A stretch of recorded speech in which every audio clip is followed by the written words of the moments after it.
I got a minor in computer science about 22 years ago. I've been developing full stack for about 10 plus years right now. Been doing entrepreneurship for over 25 years.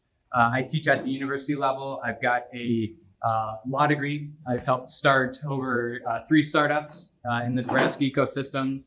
I've had the pleasure of working for some really cool enterprise software companies too as well, that I've worked in wiretapping and systems intelligence for the FBI, HSI, some major healthcare systems too as well, and then also some sales software as well. Full stack developer. I love the front end, and I get stuck managing a lot of products. So I'm guessing half of you in this room have probably written more lines of code than I have right now. I do want to tell you that I'm going to be the most hated developer in this conference. Good. And the reason that is, I was at this healthcare company working, and we were working on this massive project. They were actually taking a legacy system and modernizing the software for the next 20 plus years. They were doing so because the actual system that they were using is being deprecated. Within a year, the deadline we had for our project, it was actually going out, no longer going to be valuable anymore. Our team, we had almost unlimited resources in the software world to work on this. We had, 14 developers working on this. We were halfway through the project, and we were tracking only 20% completion on that project. So again, remember, there is a deadline coming out for this project where we needed to get this done, or else they wouldn't have a solution anymore. So it's not like most solutions where you can go on into infinity and run over time with this project. We were literally running through the jungle with a tiger chasing us, about to fall off a cliff with no parachute to rescue on the solution. So what did we do? Well, I was tasked with several other members of my team to figure out, all right, what are the best tools, techniques, processes that companies are doing to develop software faster? The best killer companies in the world, what are they doing to develop software faster? So that's why I'm going to be the most hated person in this conference, because everyone's going to tell you it's about quality. And I'm going to go the complete opposite spectrum. And I'm going to tell you that nowadays it's about speed. So there are 3 magic questions. You're welcome to fill these out now or later on there. I told you a little bit about who I am. I'm currently the CEO and co-founder of a company called CodeBuddy. I'll touch on that. I'll give my shameless pitch on CodeBuddy very briefly in one slide. So why does software developer velocity matter? Besides the story I told you, there's been a ton of research out there that has said that companies with faster software developer velocity have 5 times the revenue as their competitors.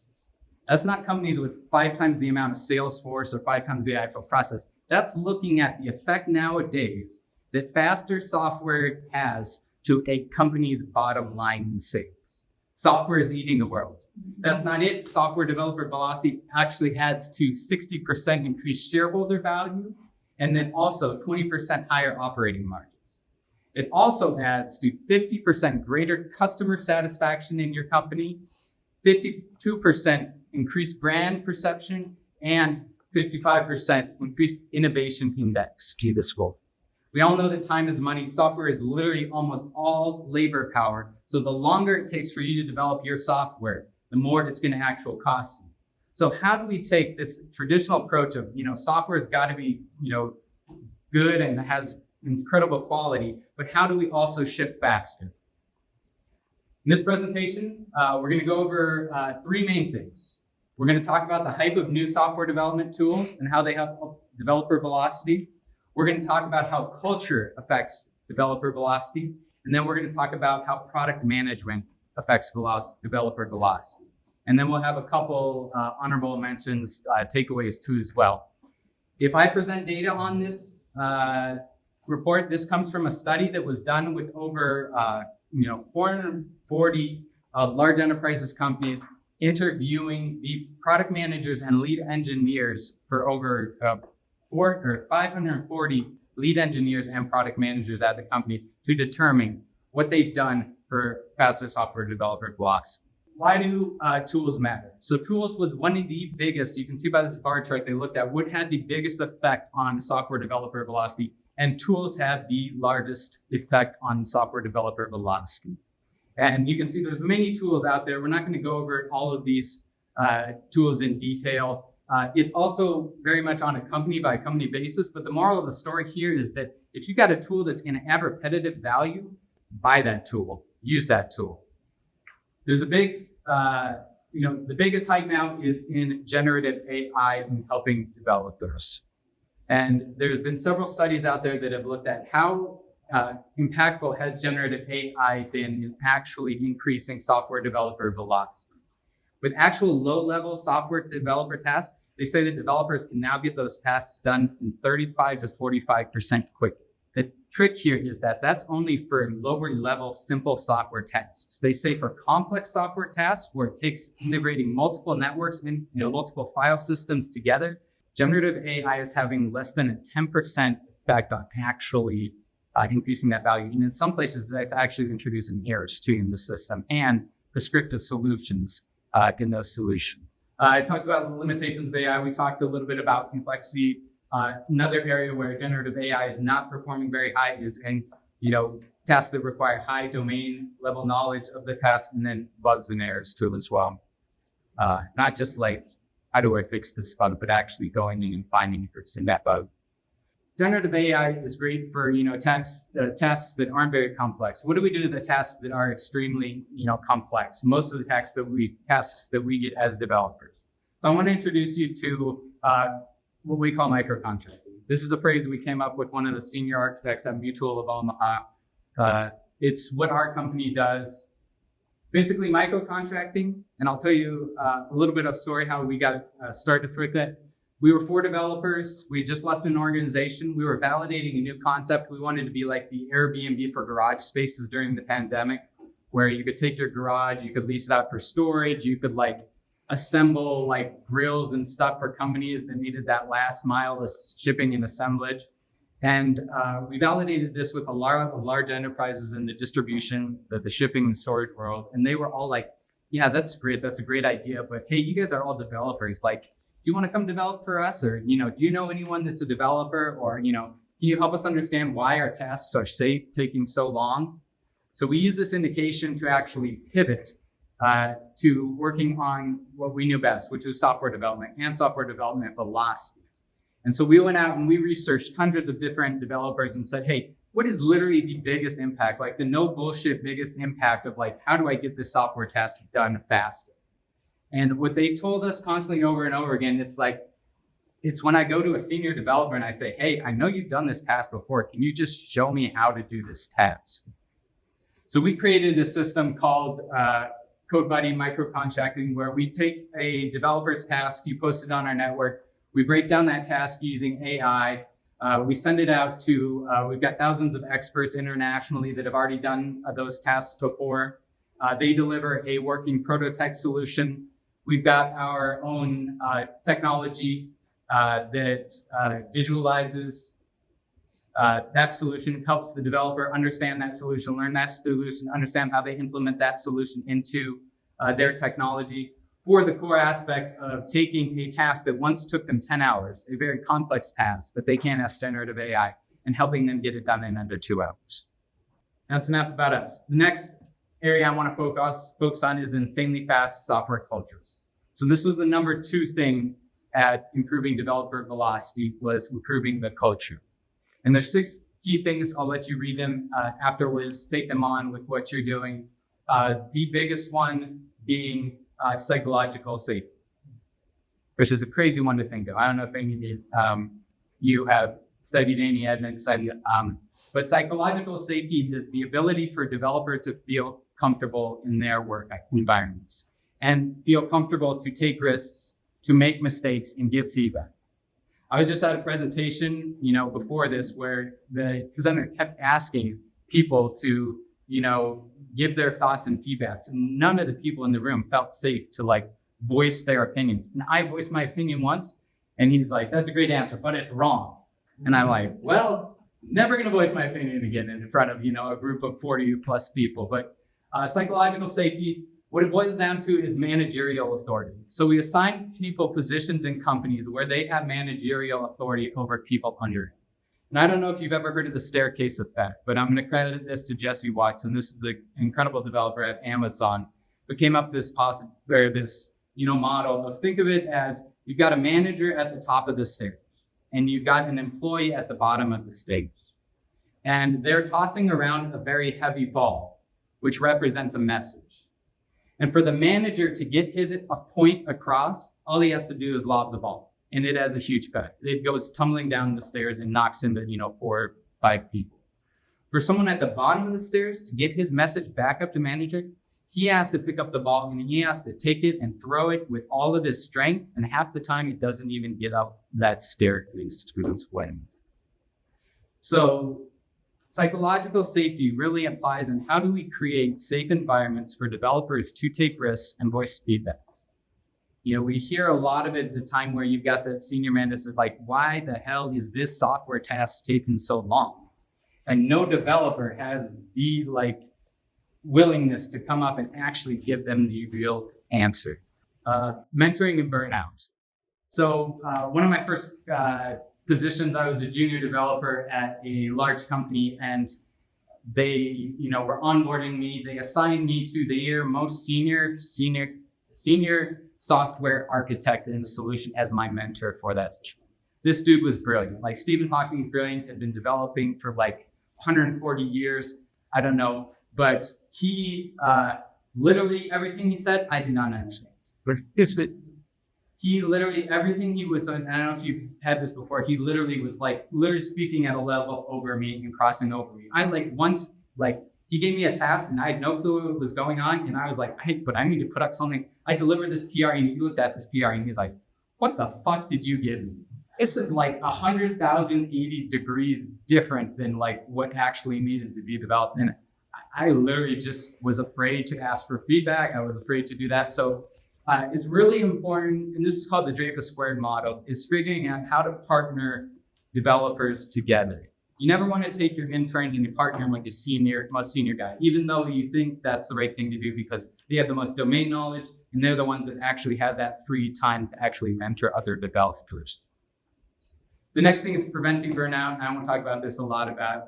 This is, for a lot of companies that have really strict deadlines, a lot of startup companies, figuring out how to, pace yourselves correctly so you don't burn out. There's a lot of studies and research out there of doing interval development, where you do really fast sprints, and then you do, it's 1 fast sprint to 2 actually marathon sprints, where you actually give them time and break and aren't pushing them so hard.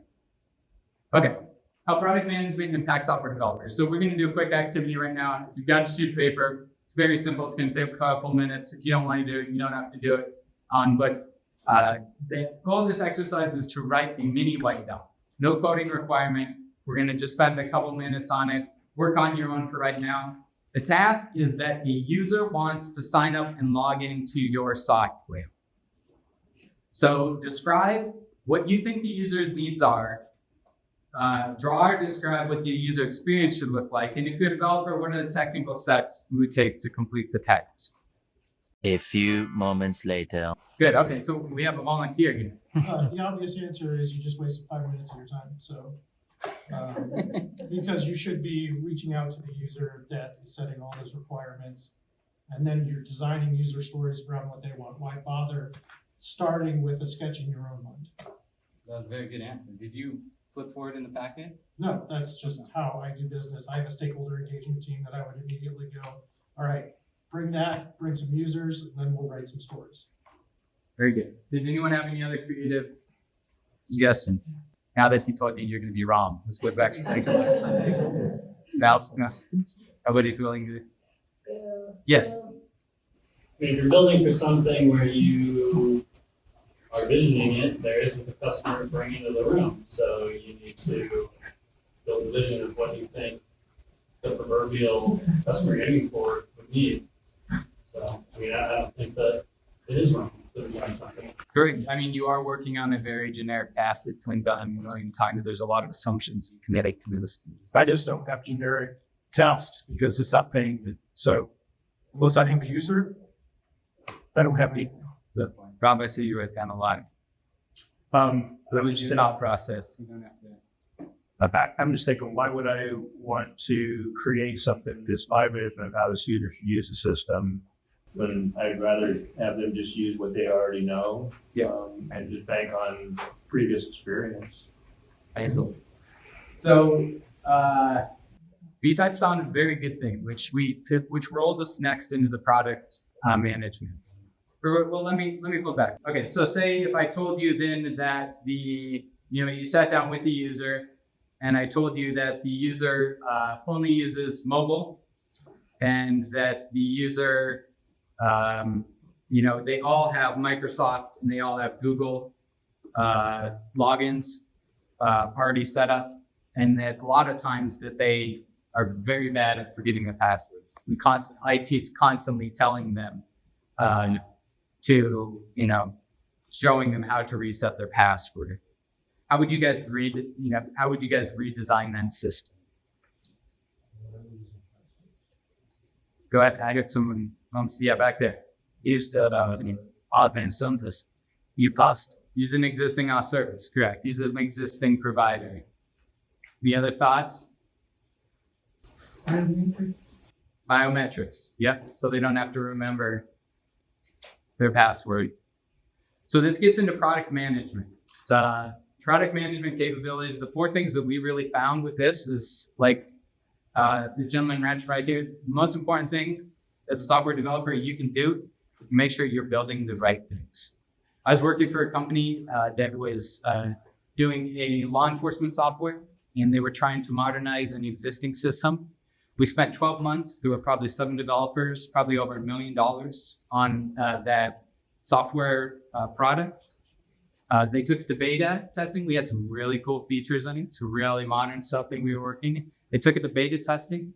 None of the things we actually built had any actual business applicability to the actual end customer.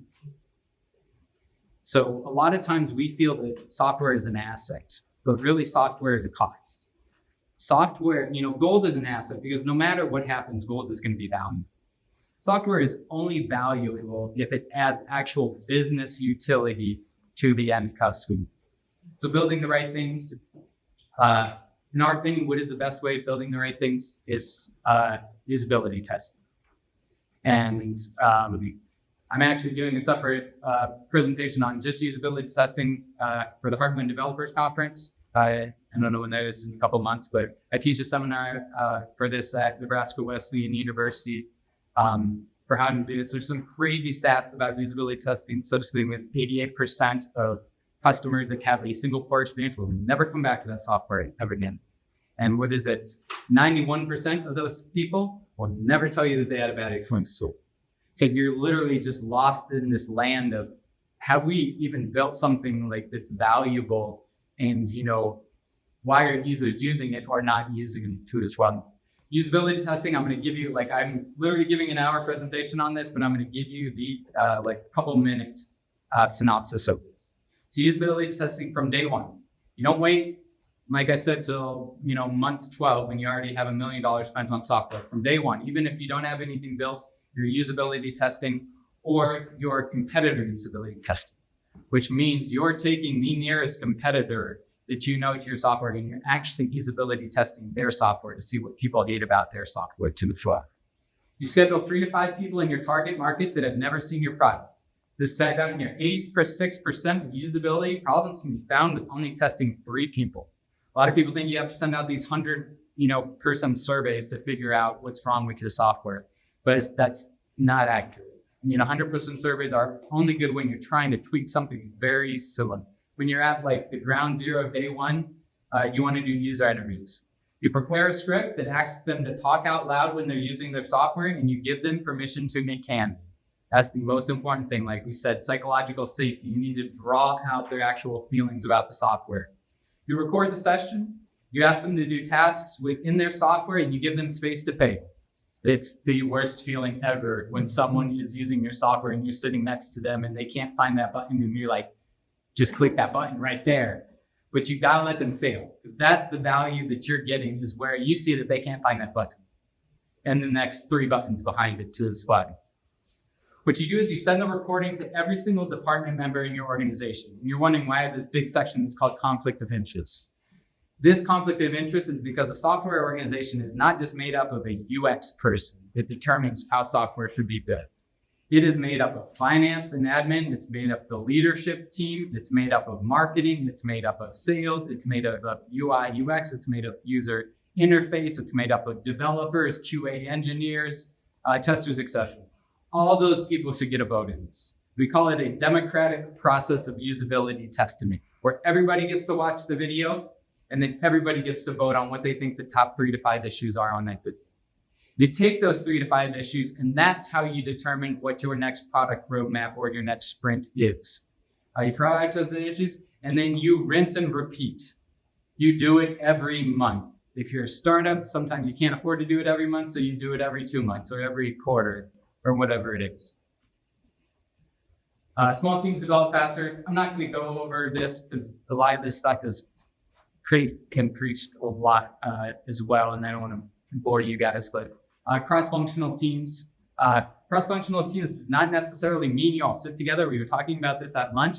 Like, you don't want a developer sitting next to a salesperson and like that salesperson talking on the phone all day while the developer is trying to talk. What you want them is you want them part of the same team so they have easy access to each other.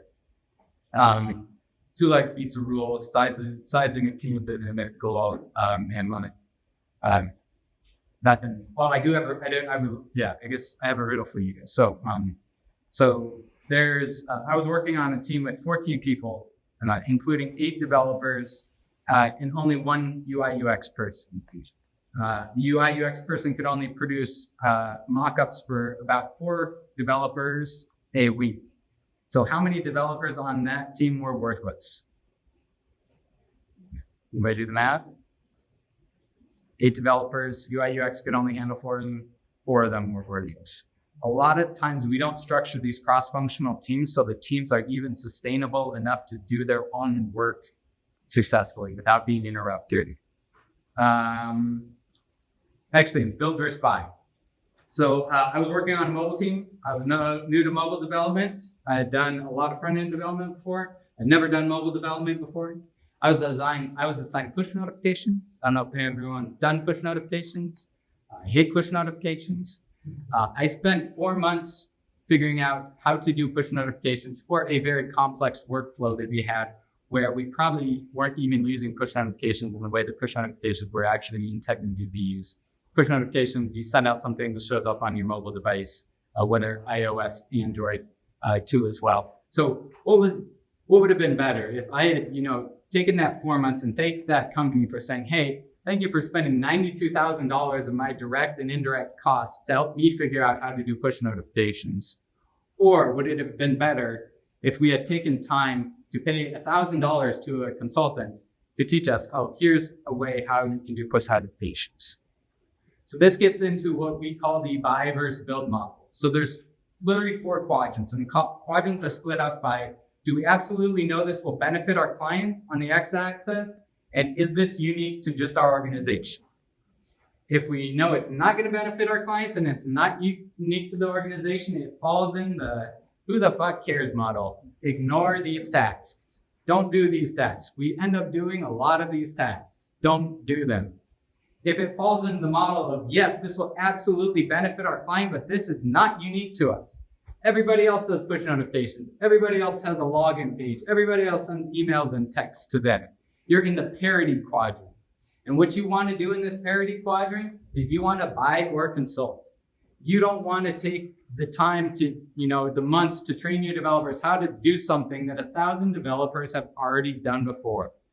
Find a service that does it. Find a freelancer that's been doing mobile push notifications for 20 years and ask them to show you or build a prototype for you. How do we do this in your organization?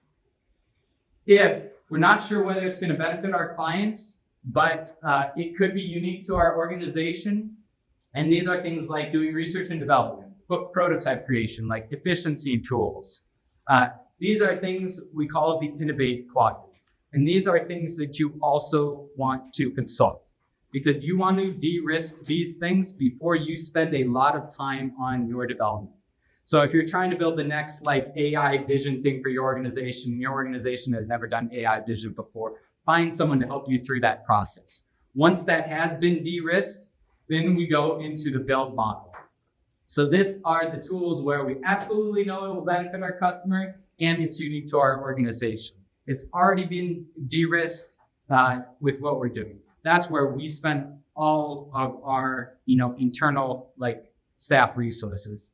At CodeBuddy, what we handle is a lot of the things in these quadrants, where it's like we're doing something, it's already been mastered 100 times, or we need someone to prototype something new that we want to do that we're not sure is going to work, and we don't want to dedicate our senior developers on there and handle that, and then they pass off and they develop. Another thing, familiar versus simple. So my last big boy job, we were rebuilding the criminal justice information system for the city of Lincoln, Lincoln Police, Lincoln Sheriff, Lincoln Jail System. Software that was built in the 70s. The actual guy that was building it was retiring it, so they're like, nobody else knows how this system actually works. We need to remodernize it. Legacy. Again, city threw millions of dollars at this problem. UI UX was working on it. Back in the 70s, in order for them to search and find a victim or a suspect or even a police officer in their system, they had a 3-page search model where they would go to one page, they would search the page. It would take them to another page where it would list filters they could choose from. They could choose the filters, and then it would take them another page where it lists the officers that they could pick. They would pick the officers, then it would take them to the officer page. UI UX met with those with that person that was designing the systems. And UI UX designed a 4-page search model. They gave these mock-ups to the developers, and the developers were like, what the fuck? Do you not realize that you can do this entire thing in a little tiny search bar right now? Either back-end logic, all of the filtering functioning, or do a drop-down that has a table and all of this stuff. So the developers had the psychological safety was there where they pushed back. But the managers literally said, well, they want it this way, so we're going to give it to them this way.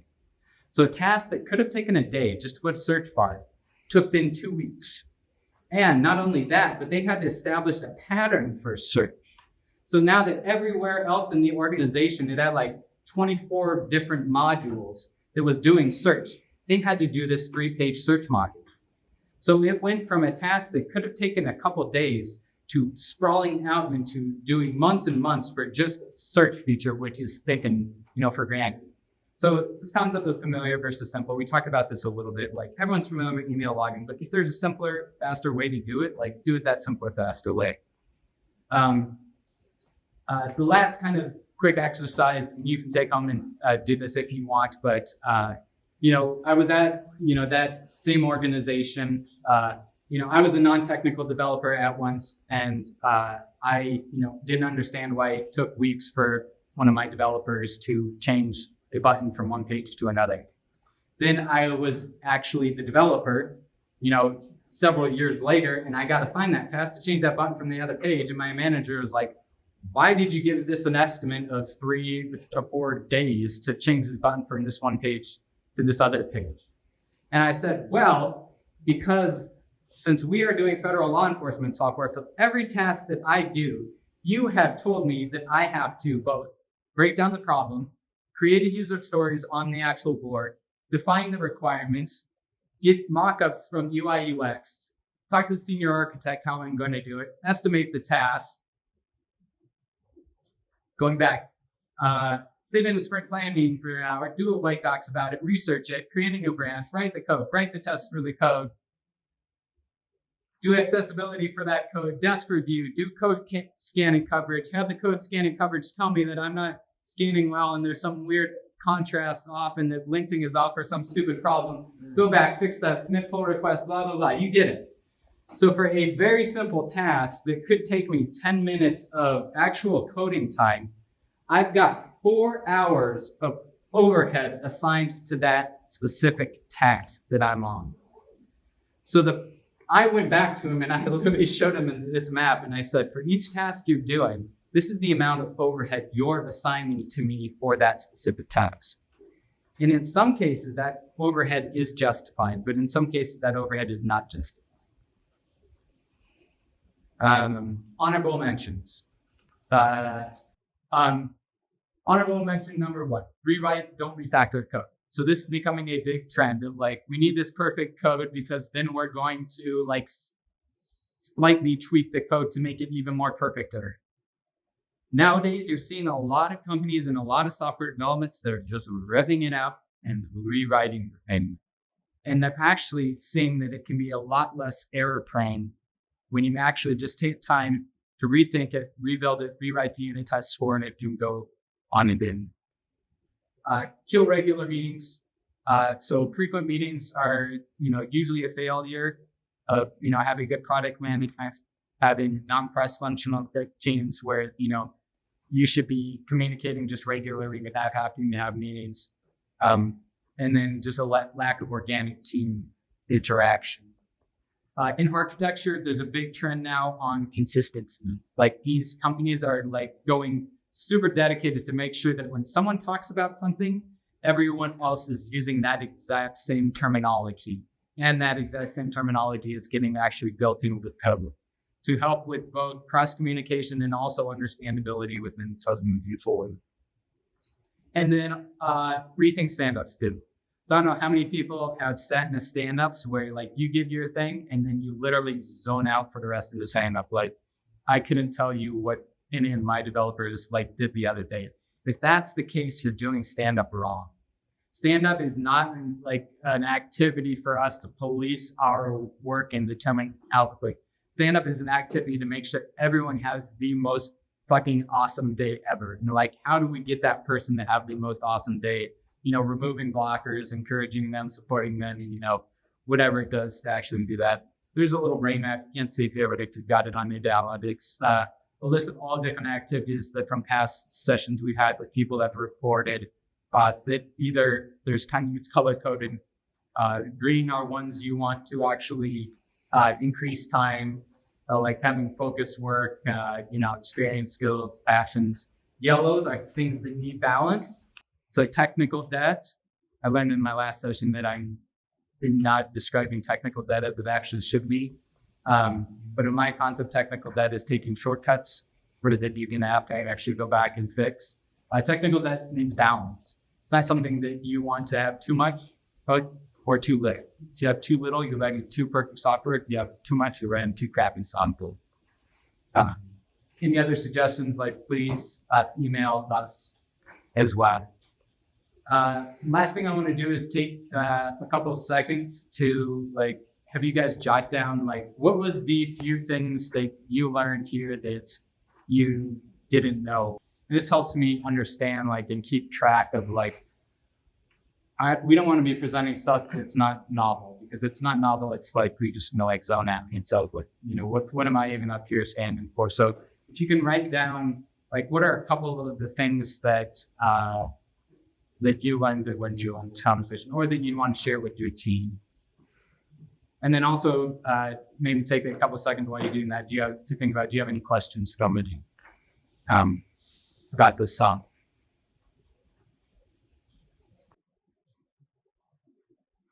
You're doing some earlier apps on 12 and Moss, but how are they measuring developer velocity, especially between different companies, in order to have any kind of meaningful comparison? I've got the study. I can send it to you. It's pretty complex. So it's a combination between actual tracked metrics. I forget that there's a mantra. There's an acronym. They look at tracking developer velocity, and then the other half is just time use. So it's very subjective. Just hey, we did this and we saw that it had a huge, be that dumb. They do something like that.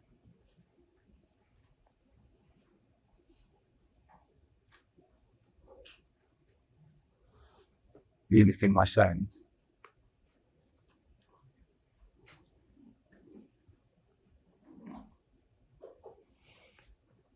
So, anyone that wants to volunteer something they learned?